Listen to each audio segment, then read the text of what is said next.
Hi everyone. तो अब आपका अक्टूबर मंथ जो है वो खत्म हो गया है और नवंबर मंथ जो है वो स्टार्ट हो गया है। तो आपके अक्टूबर मंथ के GSTR-1 फाइल करने की जो ड्यू डेट है वो है आपकी 11 नवंबर 2024 और आपके अक्टूबर मंथ के GSTR-3 भी फाइल करने की जो ड्यू डेट है वो है आपकी 20 नवंबर 2024।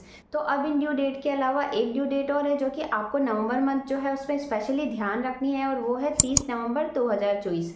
अब ये 30 नवंबर 2024 जो ड्यू डेट है वो क्या है, तो यदि आपके फाइनेंशियल ईयर 23-24 में आपने GSTR-1 और GSTR-3 में अगर कोई भी मिस्टेक की है तो उस मिस्टेक जो है उसको आप 30 नवंबर 2024 से पहले करेक्ट कर सकते हैं।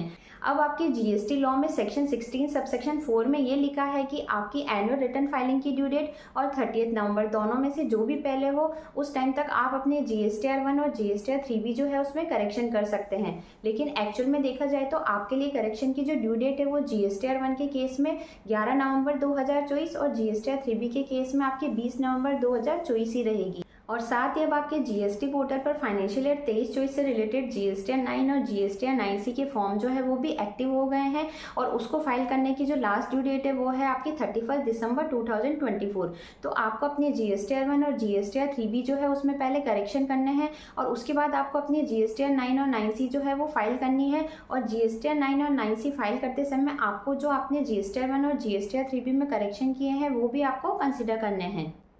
अब मान लो यदि आपके फाइनेंशियल ईयर 23-24 में आपने जो GSTR-1 और GSTR-3 भी फाइल की थी उसमें अगर कोई मिस्टेक रह गई है तो आप अपने GSTR-1 और GSTR-3 भी जो है उसमें करेक्ट कर सकते हैं। अब आपके GSTR-1 जो है उसमें किस टाइप की मिस्टेक हो सकती है, तो जैसे कि मान लो आपने B2B के सप्लाई को B2C में शो कर दिया है या B2C जो है उसको B2B में कर दिया है या फिर आपने इनवॉइस नंबर जो है वो ही गलत मेंशन कर दिया है या ये भी हो सकता है कि आपने रॉन्ग GST नंबर जो है वो मेंशन कर दिए हैं। तो ये करेक्शन जो है वो आप 11 नवंबर 2024 तक आपके GSTR-1 जो है उसमें कर सकते हैं।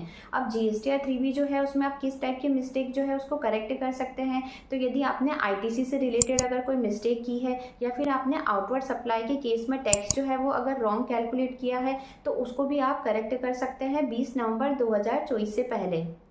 अब ये जो मिस्टेक है वो आपको आइडेंटिफाई कैसे होगी कि आपने GSTR-1 या GSTR-3 भी जो है उसमें मिस्टेक की है।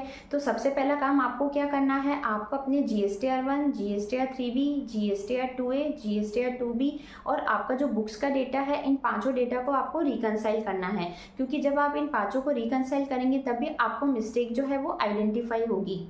रिकनसाइल करने के बाद यदि आपके GSTR-1 और GSTR-3 में अगर कोई मिस्टेक रह गई है तो आप इस मिस्टेक जो है उसको 30 नवंबर 2024 से पहले करेक्ट कर लें, क्योंकि ये लास्ट मौका है आपके पास करेक्ट करने का। उसके बाद आप कोई भी करेक्शन जो है वो नहीं कर सकते हैं और हो सकता है कि बाद में डिपार्टमेंट जो है वो आपको मिसमैच का नोटिस जो है वो इशू कर दें।